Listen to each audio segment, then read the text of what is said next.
Sahabat hikmah di balik kisah. Kisah menginspirasi datang dari Bandar Lampung.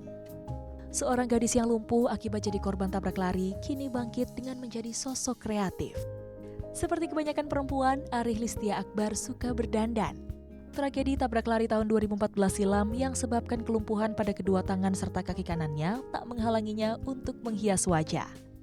Kini, gadis kelahiran 1994 ini merias wajahnya menggunakan dengkul kaki kirinya. Sempat terpuruk selama 2 tahun pasca kecelakaan, Arih pun memutuskan untuk bangkit dan melanjutkan hidupnya. Dengan tekad yang tinggi serta dukungan dari keluarga dan teman, Arih kini menjadi seorang content creator, alias pembuat konten perihal kecantikan. Sebagai beauty vlogger, berbagai media sosial miliknya diikuti cukup banyak orang. Konten-kontennya menampilkan make up karakter di akun YouTube dan TikTok miliknya. Hasil kreativitasnya sebagai beauty vlogger yang fokus dengan makeup karakter, kini Arih Listia Akbar mulai bisa meraup pundi-pundi rupiah untuk membantu kondisi ekonomi keluarga. Arih Listia Akbar merupakan salah satu sosok inspiratif yang mampu bangkit dari keterpurukan dan tetap kreatif dengan keterbatasan. Siapa sangka Arih yang kesulitan melakukan aktivitas harian seperti makan, mengenakan pakaian, bisa menjadi beauty vlogger yang kece. Lewat karya-karyanya, Arih terus menebar semangat pantang menyerah bagi seluruh difabel di Indonesia.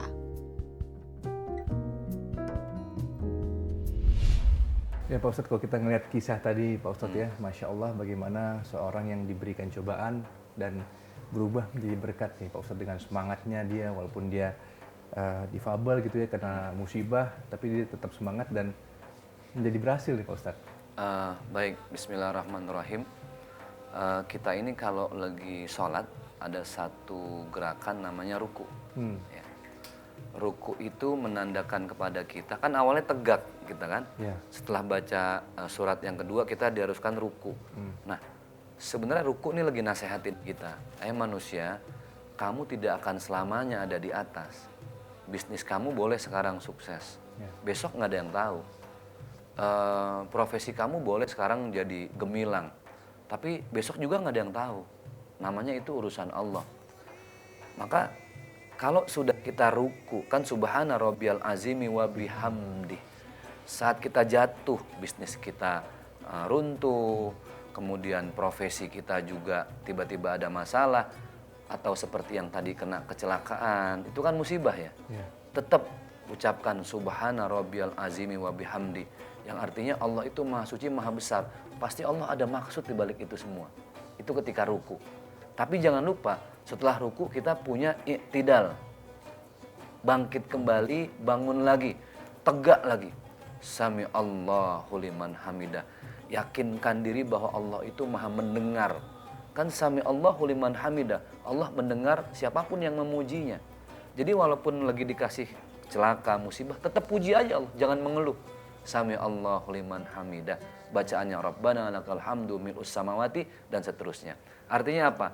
Kalau habis kena musibah jangan kelamaan, nggak bisa move on, jangan. Cepet-cepet i'tidal, cepet-cepet bangkit, sebut lagi nama Allah. Nah itu maksudnya. Kalau yang tadi kan kasihan ya, dia kecelakaan. Nah maka dalam agama Islam sahabat hikmah itu ada namanya cobaan. Ini cobaan, teguran, kemudian hukuman.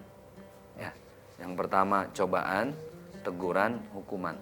Contoh, belum lama kejadian banjir di Serang. Ya, banjir bandang. Semua rumah habis.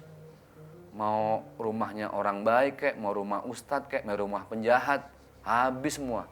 Nggak pandang bulu di situ kan, semuanya keseret.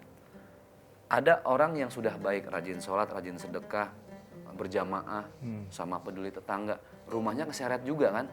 Nah itu cobaan, ujian. Namanya diuji, Allah mau angkat derajatnya. Apakah dia istiqomah dalam kebaikannya, atau jangan-jangan habis diuji dia nggak berbuat baik lagi. Nah gitu kan, Allah mau tes, diuji, ujian. Sama kayak orang mau naik tingkat kan diuji bang. Nggak mungkin di wisuda kalau nggak ikut skripsi kan. Gitu, harus. Yang kedua ada namanya cobaan. Ada manusia di Serang itu, manusia setengah baik. Ini namanya STMJ, sholat terus maksiat jalan. Gitu ya.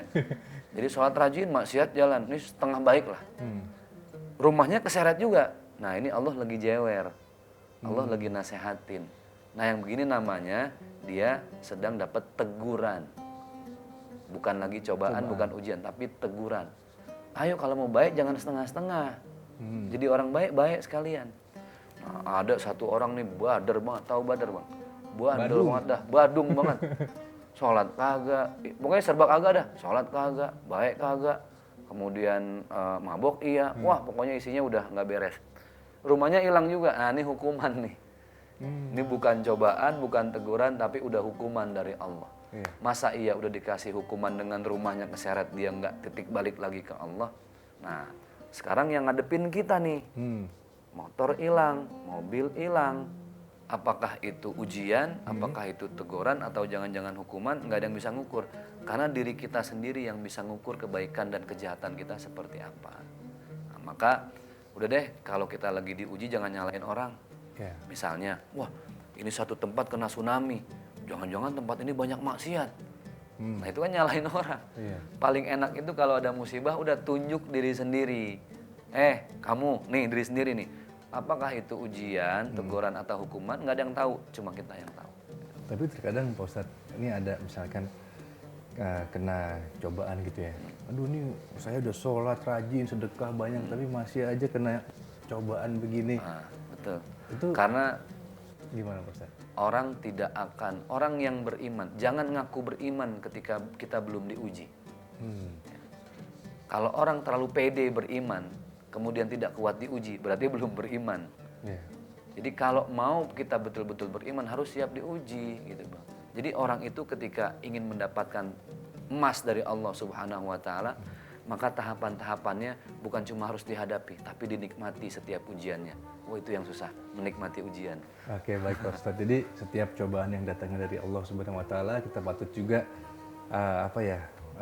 bersyukur juga Pak Ustadz, terus juga bisa insya Allah bisa menjalankannya dengan baik dan bisa melewati ujiannya juga dengan baik. Insya Allah, amin ya Rabb.